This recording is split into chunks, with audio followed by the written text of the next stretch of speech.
There it Hello, is. good evening, and welcome again to one of our nice interviews this afternoon, this evening as well, for the people who are actually following us from Dubai or Lebanon. Here in Italy, it's 7 o'clock, so it's like evening, although it's like late afternoon. Today we have a guest who, I'm going to introduce you to her first of all. We have Sarmistha Mitra. And she's an amazing person, and she actually is going to be talking to us about dieting and weight loss.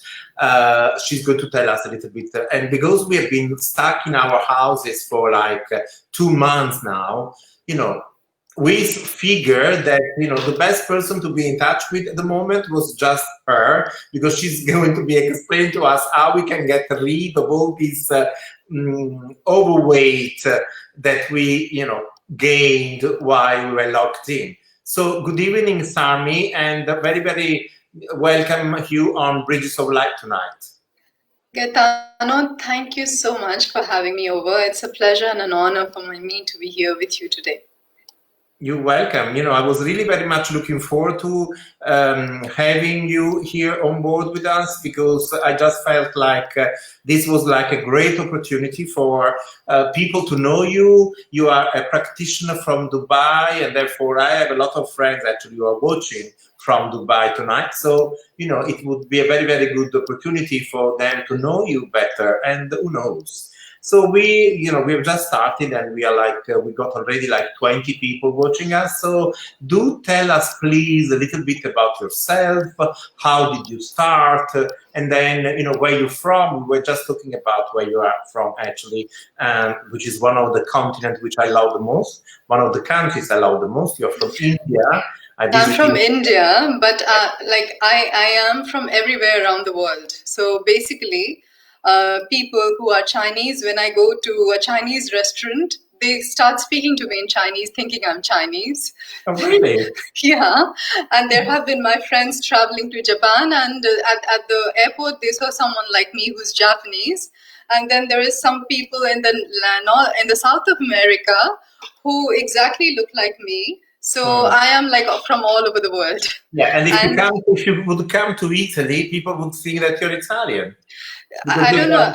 Dark features, But nowadays, people more associate me with less Indian, and then like every other part of the world. Maybe because I have lived out of India for so many years of my life. It's been like going to be 25 years that I'm out of India now. Okay. And my journey to holistic science has been really, really amazing for me. It really changed my life altogether. I had been, my profession was in English. I started in English literature. So really, just like, I'm too. Really? I have a university degree in English literature. That's what I had initially. And then I got married. I shifted to Africa, where my husband started to work. And there I was working in a hospital in the administrative department, which had nothing to do with what I studied. Then I came to Dubai 10 years ago. When I came to Dubai, my life completely changed and shifted. And that's where I started my journey into holistic science. And what I always believed, as I was telling you a while ago before coming live, that I had always practiced a life of spirituality on my own for the last 31 years of my life.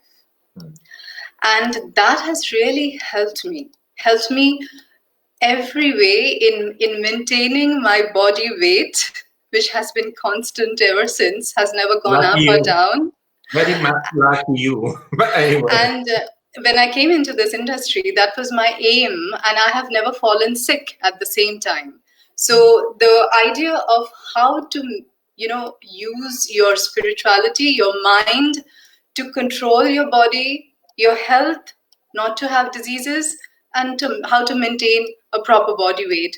That was my goal initially, to start and to make people aware of this, so that they can implement this knowledge in themselves. You don't have to be a yogi and stay in the Himalayas to be using all that art that we have been using all these years from the ancient times. So this is what I'm going to talk to everyone about today. And in fact, I see, I mean, you know, I'm sure that everybody's seeing that kind of inner peace that really shows, actually, even when you speak, like this very, very balanced kind of person that speaks from, you know, some kind of old teachings. So, yes, so we're very kind of eager to hear more about your story. So the principle of the dualism, the philosophy of dualism, it says that I think, therefore I am. So all our life, that is what we are. We think, whatever we think, that is what we become. And then the change happens. And when the change happens, I am, therefore I think.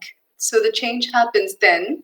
So now you think consciously. You think what you want to think. You're not a program that was unconsciously established from two needs. One is self-preservation and the other is self-acceptance. All of us, Gaetano, if you think about us, we are all that. We are just a bunch of rules that we made unconsciously for self-preservation as a kid and for acceptance, so that people like us. Yeah.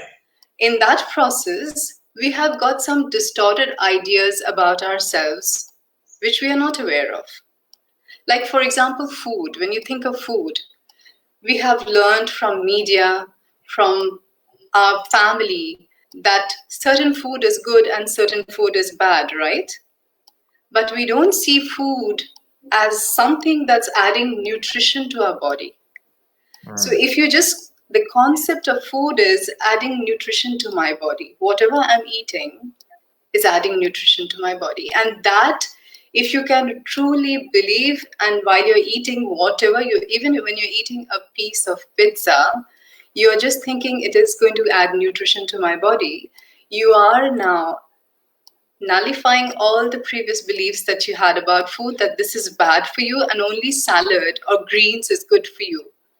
So if you have a belief system that something is good for you and something is bad for you, and then you go about eating the bad food, what happens inside?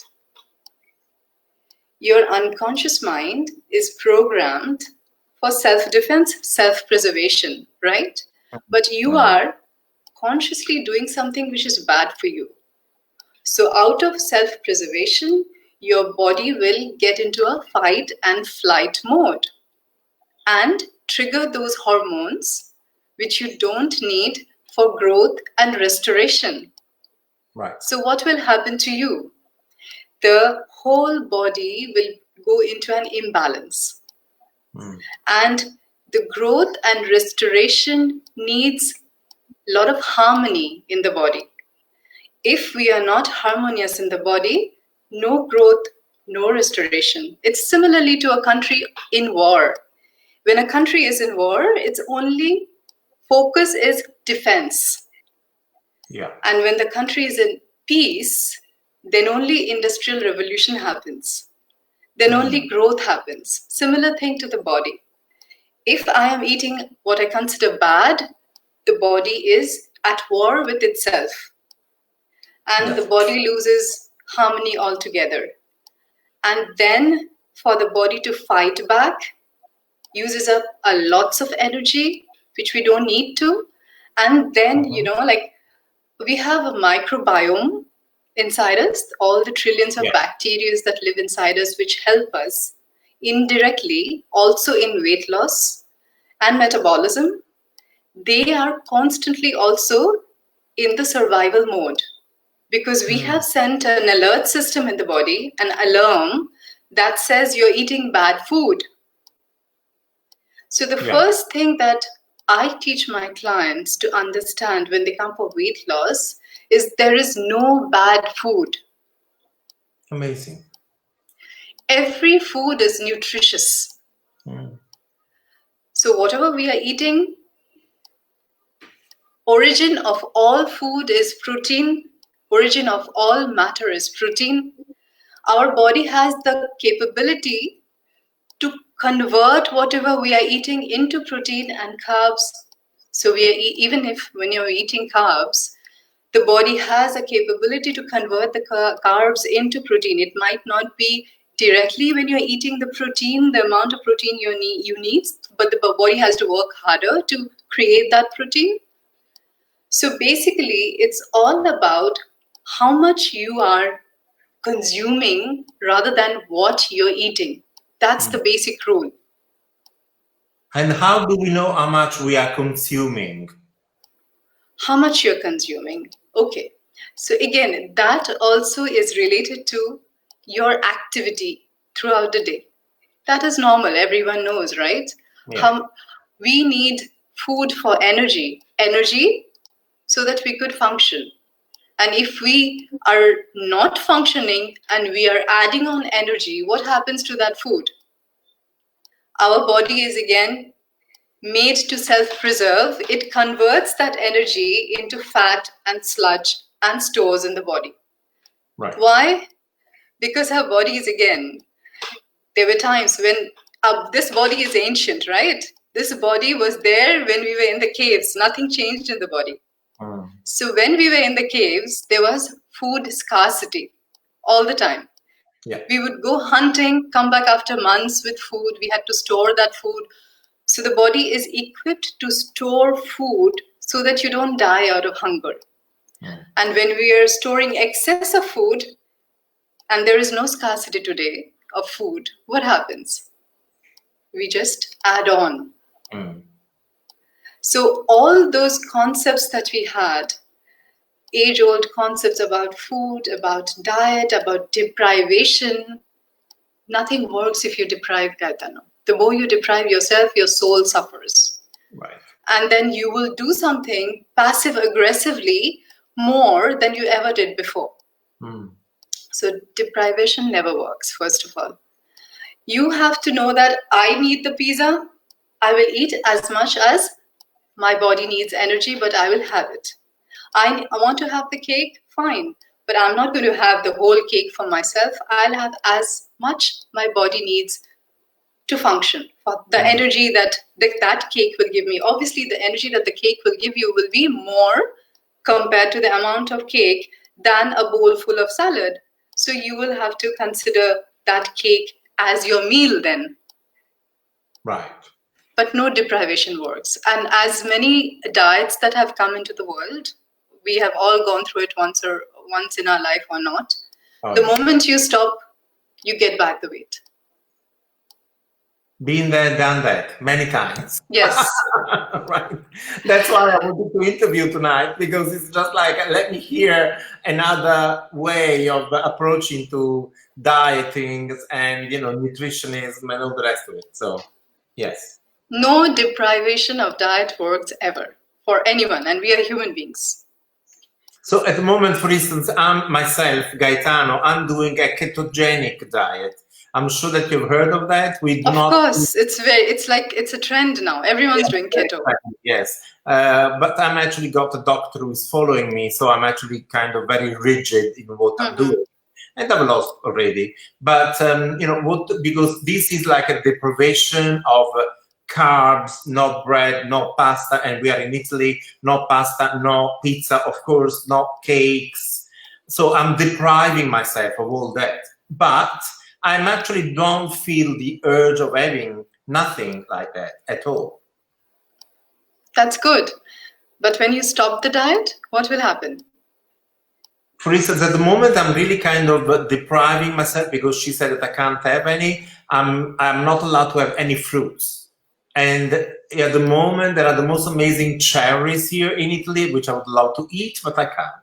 So I'm waiting possibly next year when they come along again. Then I will have those cherries. But that's kind of deprivation for me. Yeah, so that's what I said. When you're under a supervision, you're under a supervision of a doctor who's helping you to stay motivated, helping you to stay in this path of the diet. You will be motivated for that period of time. You will be doing whatever is asked you to do. But the moment that supervision is lifted and you're out of the diet, then your body will again have those cravings and you will go back to your normal passive aggressiveness to have what you didn't have before with more indulgence now. But possibly I was thinking that after I've kind of lost all the weight, then I would come to you for a consultation, and then we will take it from there after. So you see, I am 56 years of age. I'm 56, I'm going towards 60, and of course I want to be better because I've got loads of things to do in my life. So really, I cannot go up and down, you know, with my weight and everything. Yeah, so what I do during my weight loss program, the first thing I do, I use the virtual gastric band for my clients. Oh, and wow. The virtual gastric bands helps the clients to reduce the food intake. So the imagination of there is a band on your stomach and the program is set, you have to listen to that audio until it becomes a default mechanism and you subconsciously implanted that. Then your urge to have more, like the quantity, automatically reduces, right? So that controls that part of eating more food. Then comes the mind part, where I help them to deal with the belief system that they have with food. Every one of us, we have different beliefs with food. Some people have, the food is harmful, or some people, I have had clients who came with the belief system that food means abundance, right? So you can't really give up on food, because when you giving up on food means you're giving up on abundance, and no one wants to do that. Right.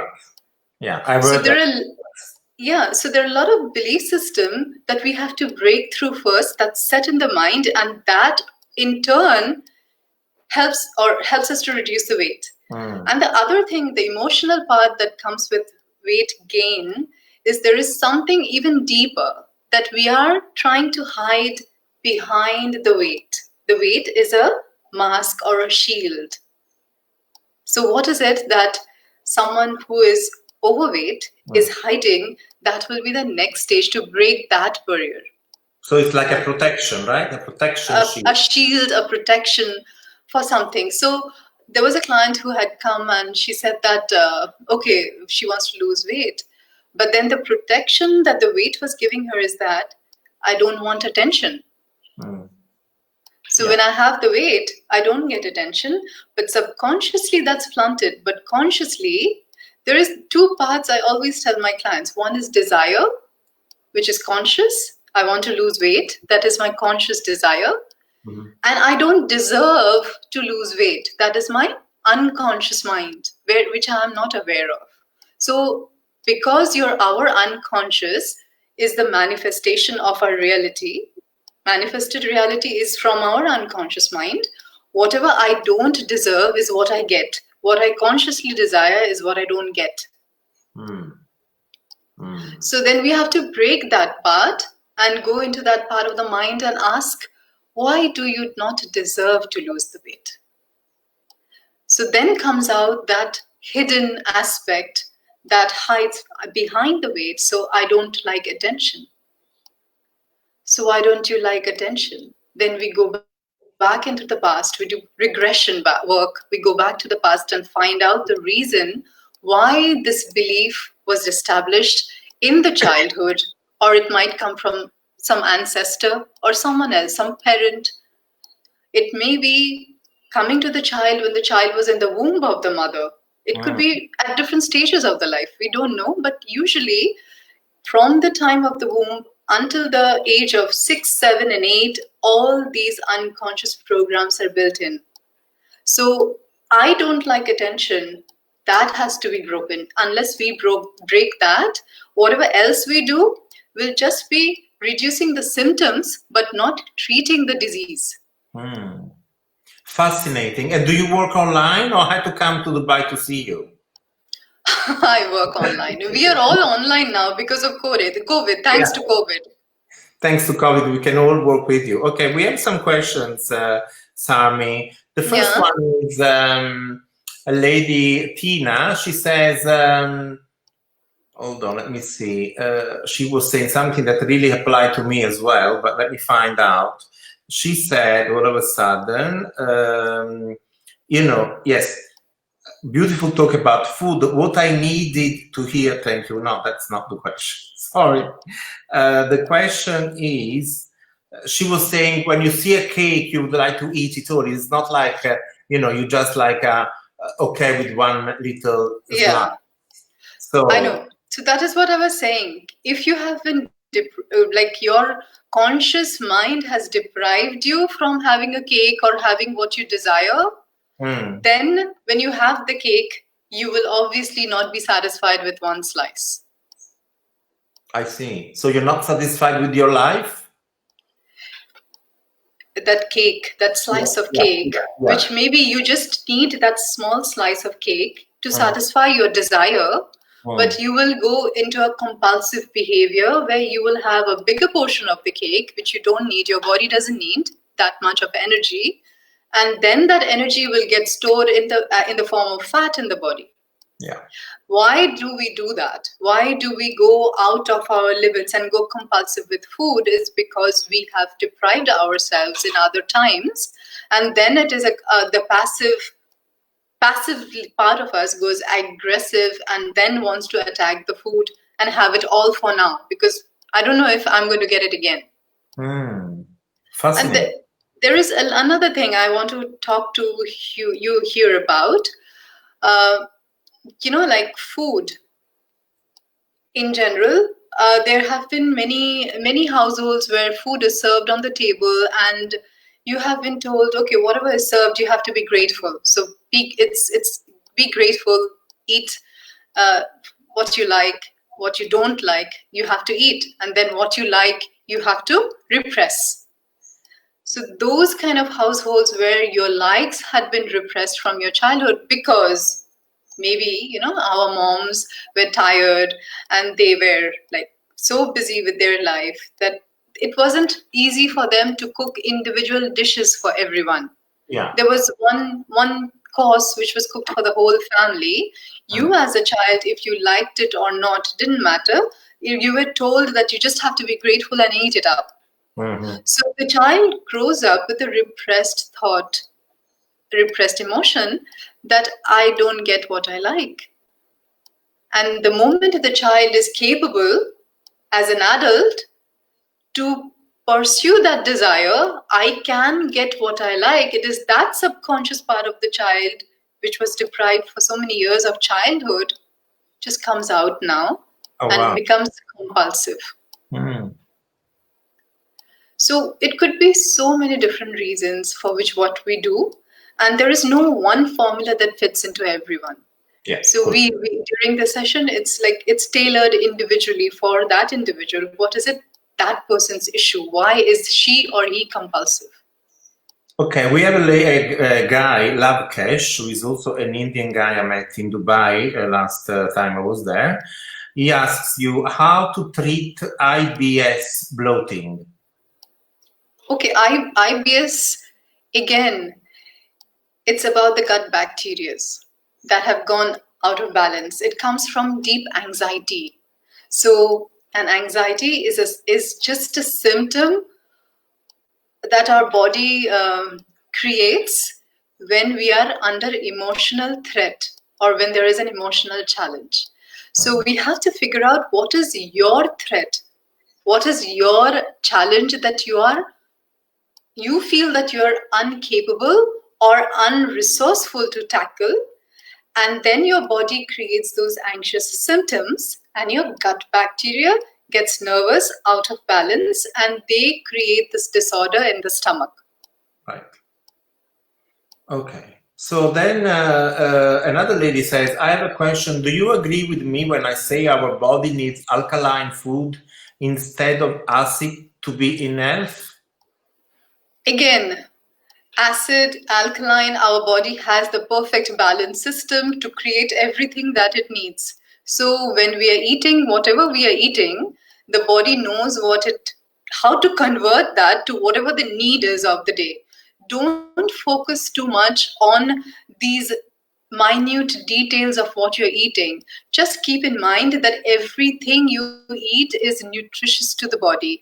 The more you go into the details, you're segregating the body, and the more you're creating belief system, and every belief system affects your body. There is a lady who's saying, I suffer from metabolic syndrome. Can you give me Can she explain what syndromes are those, like for her? She says metabolic. Yeah, like they could be different. So what's for her? Okay. So Baba, can you go into more details about your metabolic syndrome? What kind of syndrome do you have? So I'm really curious about, because I've tried it before, I'm really curious to know about this energetic gastric band. What do you do? Do you take people into a meditation? It is like an hypnosis? It's hypnotherapy. So into a state of hypnosis where we make them imagine, visualize, like it's a whole sequence that they have to go through, visualizing that the whole surgery is taking place. And as the surgery is taking place, feeling, creating that feeling. It is active imagination, right? We use active imagination to create that feeling in the body. And it's very easy to do, Gaetano. You have done it. We all do it. When we meditate, we do that active imagination, right? We create feelings which are not there, but through imagination, we create that. So once we can create that, we are actually creating new neural pathways. It's called neurogenesis, right? And that's why meditation is effective, because it's creating neural pathways, new way of thinking, and the thought process creates or changes the biochemistry. Yes. Interesting. The guy Labkesh also is asking, can we take probiotics? And if yes, but I don't think you can advise on any brand, right? No. I like medicine, probiotics, everyone knows, it's like active bacteria, gut bacteria going inside the gut, and it never did bad to anyone. So it shouldn't be bad for the body. And there is I think certain percentage, like 60 grams of probiotics, if you take per day for a certain period, it's supposed to enhance the gut flora. Okay. So Baba, the lady was telling you about the metabolic syndrome. She said that she's got high blood pressure and insulin resistance. Okay, so high blood pressure and insulin resistance, this is not related to food, right? It's related to your stress level. So high blood pressure, that means your heart is pumping more blood than it's needed it's more than your veins can sustain. That means you're in a high state of fight and flight all the time. That high blood pressure is what we need when we have a threat, we have a danger, we have a tiger or a lion chasing us. We need that to run, to save ourselves, to fight it out. But when it is emotional and your body is creating that unconscious fight and flight constantly, your body is stuck in the past of fight and flight, then your pressure, the capacity of the heart to pump the blood automatically gets stuck in a default mode, and you just can't, your body can't come back to the present anymore. And then your body gets these symptoms of pressure, and you go to the doctor and you have it tested and you have to take medicine to control the symptoms of the body. But the problem, the moment you stop the medicine, the problem persists again. It doesn't go away. Right. And so, Sarmi, you have a person that comes to see you for a consultation. What is the first thing you see in the person? I mean, do you do like a test? Do you do like a Chinese medicine test, or what is that you do? No. What I do actually, first of all, I have to understand why that person has come to me, right? If it is for weight loss, for example, we are talking about weight today, right? Because I do a lot of other work. I do relationship counseling. I do spiritual counseling. I help people remove their limitations and blocks, whether it's financial, career, any other ways. So there are like wide variety of treatment that I do. I help people with. But about the weight, for example, people know when they come to you, they know, okay, I want to lose weight, I want to sign up for the program. They come directly with the understanding, this is what I want. So the first thing that I do is I have to first now give them certain exercises to do to figure out their belief system about health, relation between food and health, and the idea that they have in their head about good food and bad food. So these are the three important things that I have to know before I start the program, because I have to break those down for them. And how do you break them? How do you break them down for them? I mean, through exercises, through counseling. I use a lot of CBT. I use regression. CBT like is what? Cognitive behavioral therapy. Okay. And I use regression therapy, hypnosis, as well as neuro-linguistic programming to for a new belief, new positive belief, to plant that. A lot of neuro-linguistic programming I use for that, NLP. So it's what should I say, in my sessions, because I have a few tools, I don't follow one kind of therapy, like a prototype of therapy. I kind of use a CBT combined with regression and NLP and some of spirituality, mix and match and brew it up. And then, like when it's brewing, I just take the magic potion, put it in a bowl, and then drink it up. Yes. So yes, I do the same thing. Of course, when somebody comes to see me or now online, I give them a kind of, because I work with different tools, then I feel what the person really needs properly, and therefore I work with the different techniques that I kind of teach or practice anyway. So yeah. So going forward into our conversation, do tell me what is your, how people react, in the sense that, because we're talking about weight loss, how these things are working, in the sense that what is the, how would you say, what is the fast way? Do they lose weight faster? I know that losing weight fast is not a good thing, but So this program that I do is just not about weights, In the end, it's about clearing a lot of emotional blockages.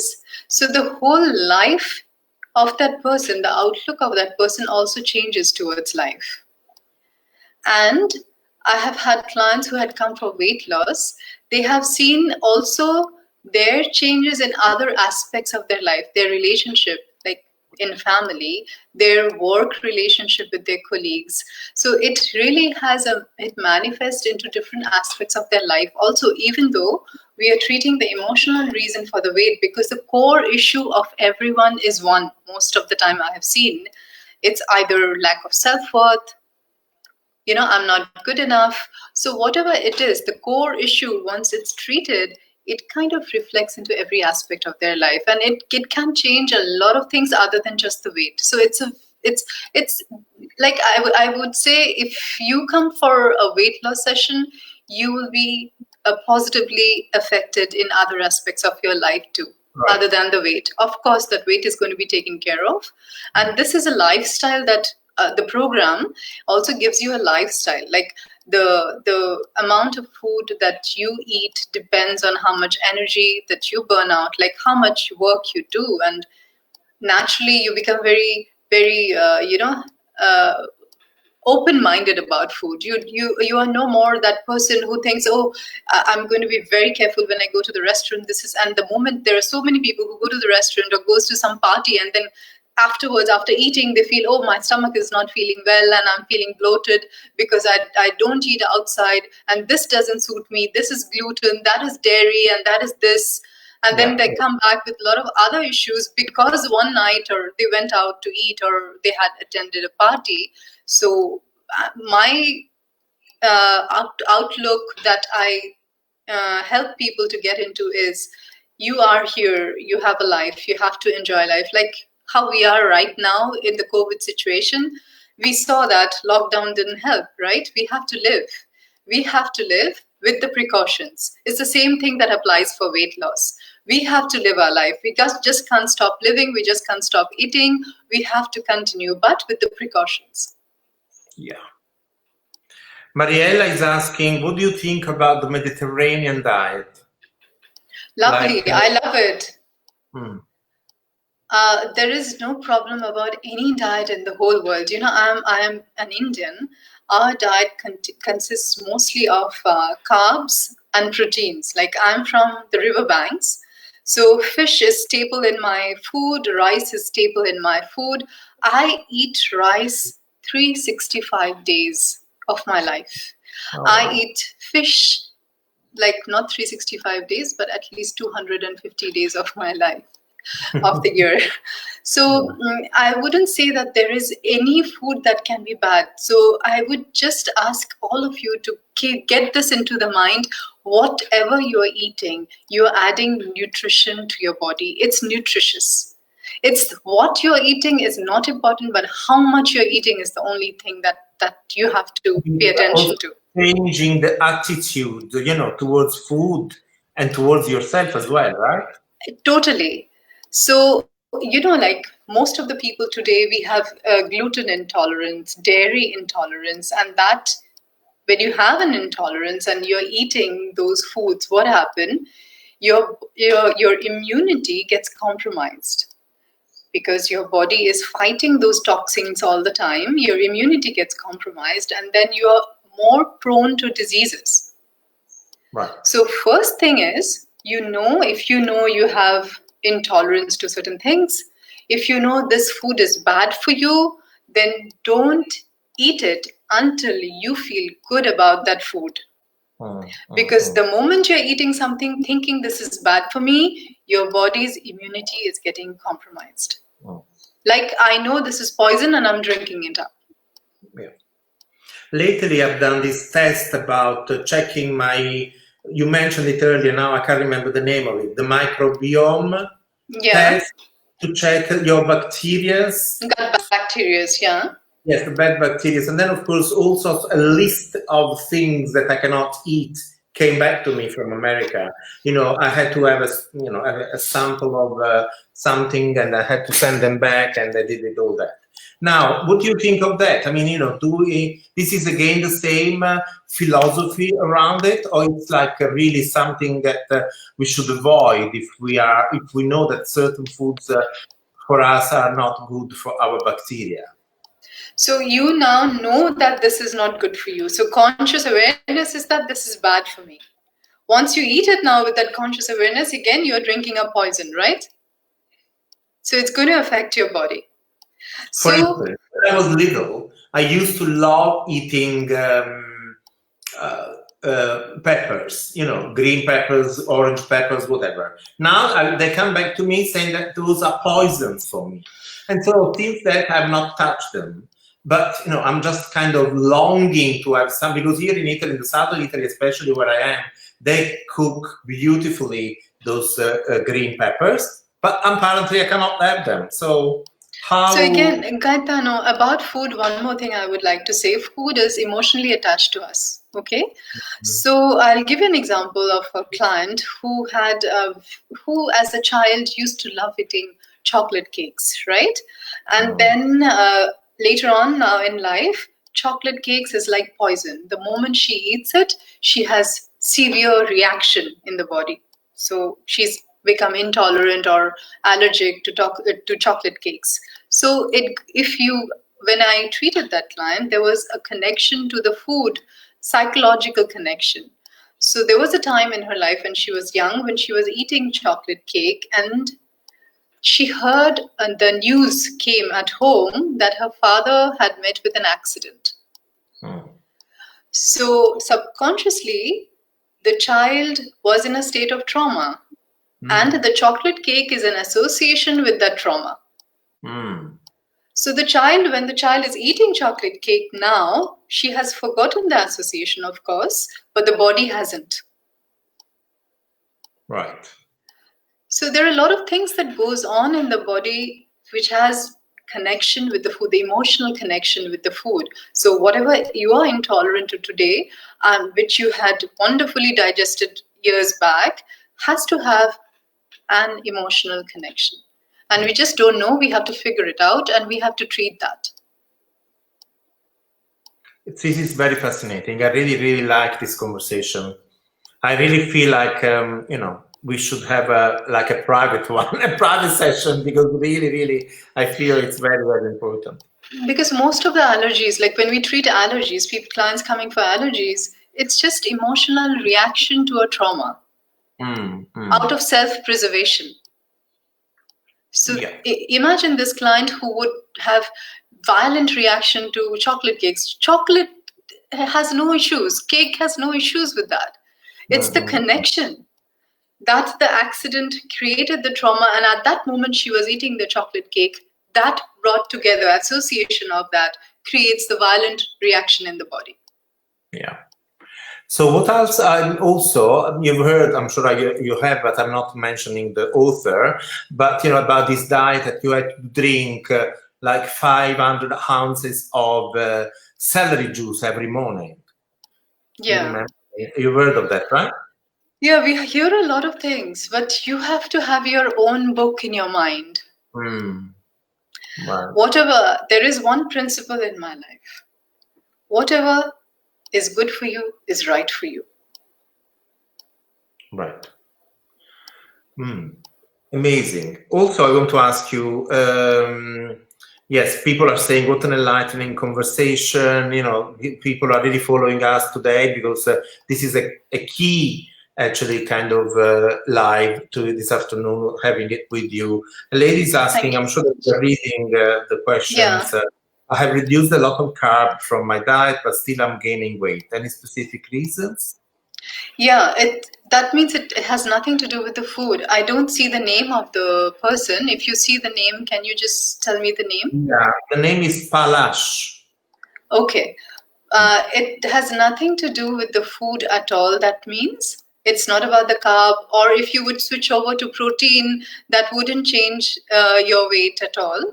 The weight, in the beginning of the conversation, if you were here, I was telling you the weight is a shield or a protection or a facade behind which I am hiding, the original me I'm hiding. So unless we figure out what you're hiding behind that weight, your weight will not budge no matter what diet you do, what you leave, and what you add into your diet. So it's all emotional, right? Whole of it. Oh my God, amazing. Now, but I want to ask you, how, if you say that it's emotional, and I believe it thoroughly, actually, because I've been there all my life, why people kind of have big bellies, some other people have big butts, or some other people have huge legs. Why do they kind of get all these in, why people don't have big bellies or big breasts? This is the next part of the weight loss program that we do, where we look at the body syndromes. Like we have different functions from the body.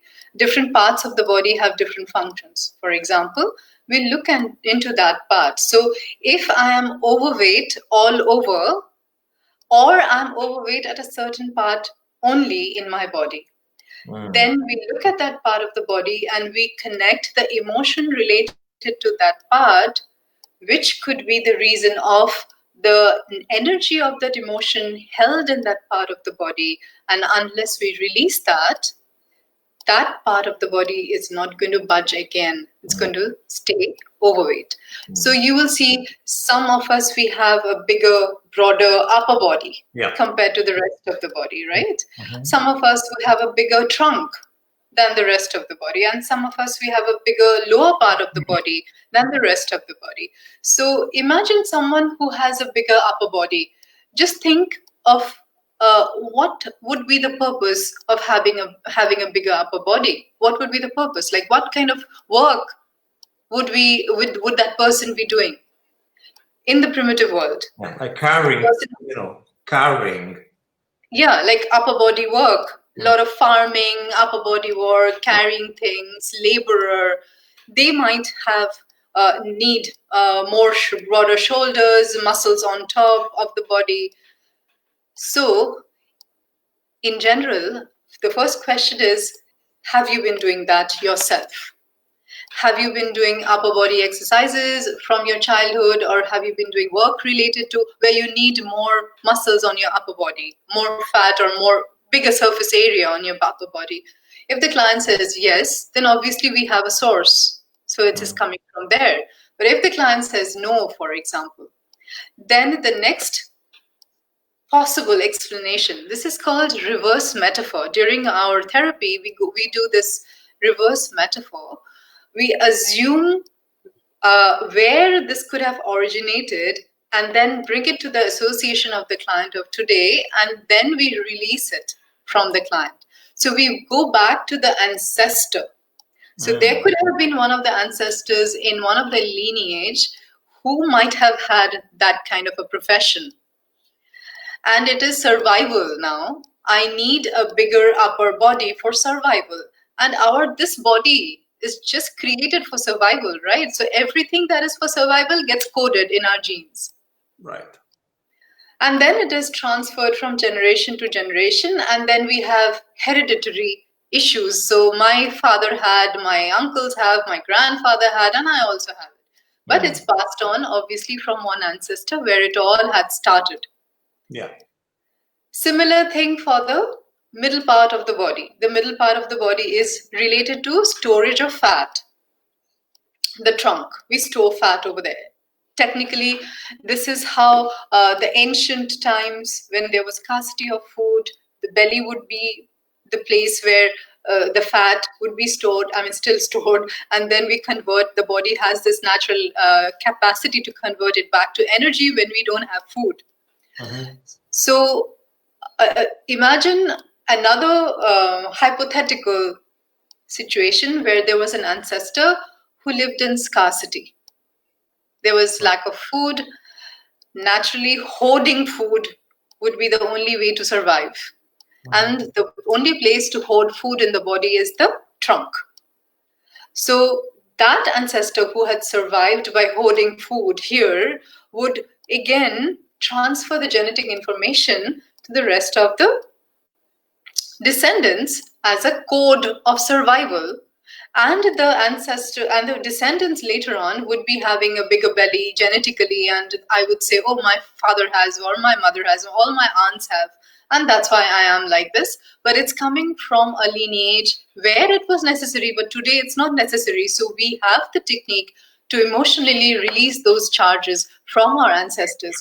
Definitely, our body is going to benefit out of those, and this is epigenetics. So ultimately, we're going to transfer that code, that uncoded information to our next lineage, like our descendants. So my son and his children wouldn't have to carry this information for themselves. The lower part of the body, like, we call birthing hips. Yeah. Right? Because women, the bigger hips is for birthing. It facilitates childbirth if you have a bigger hip. So a more than usual bigger hip would be also a survival mechanism for a woman who had been pretty thin and slim and maybe couldn't survive the childbirth because of that. And maybe during death, her last thought would have been, I hope my daughter doesn't have to go through this, and she has a bigger hip. I see. Sarmistha, we have the last question because this hour is just flown away. Sonia from London, although she's Spanish because I know her, she's saying, I had a thyroidectomy, and since then I'm having problems with weight gained despite the medication is balanced. Right. What can we say to her? Right. So the organ is not there, right? So thyroid helps to balance the weight. It helps in metabolism, and it's not there. So Sonia, during therapy, we have this to implant the energy of the organ. Even though the organ is not there technically, the energy of the organ can be replaced and it can still function. The body can still function in the same way. Oh, amazing. Listen, Sarmita, before I let you go, just please give me your website. Yeah, it's www.mindsolutionsworld.com. World. WORLD. .com. Yeah. I'll show it to you. It's like this. Mindsolutionsworld.com. Right, absolutely right. So for everybody who is interested in getting in touch with the Sarmistha Mitra, please go on her website, and she will, you can kind of reply to all the messages that we have found so far, but not now because we are running out of time. But if you then want to get in touch with Sarmita on her website, but she's now, she's going to be, she doesn't know yet that, but she's going to be a regular guest here on Visions of Light. Aren't you, Sarmistha? Thank you so much. Thank you, Gaetano, for having me over. It was really a wonderful pleasure here. Yes, I really hope that you can come back. And would you be able next time perhaps to give us a little bit of, I'm not sure, I'm just asking you, but then you say no if you don't want to, but can you give us a little bit of hypnotherapy session on gastric band, so we all joining and you kind of give us that like a free sample? Sure, that'll be a pleasure. Okay, so all of you who are like listening so far, and we are going to get more people, if you do want to have like an hypnotherapy gastric band with Sarmistha Mitra, then join us. We will let you know when she's going to be back, so that we will have an amazing session all together. Okay? Thank you. Thank you so much. Thank you. Bye. Thank you very much. Bye. And thank you, everyone. Thank you. Bye-bye. Nice to have met you, and I'm really glad that we had this conversation today. Same here, Gaetano. It was really a pleasure from my heart. Thanks a lot. Thank you very much. Bye-bye. Bye. Bye. God bless you. You too. Bye.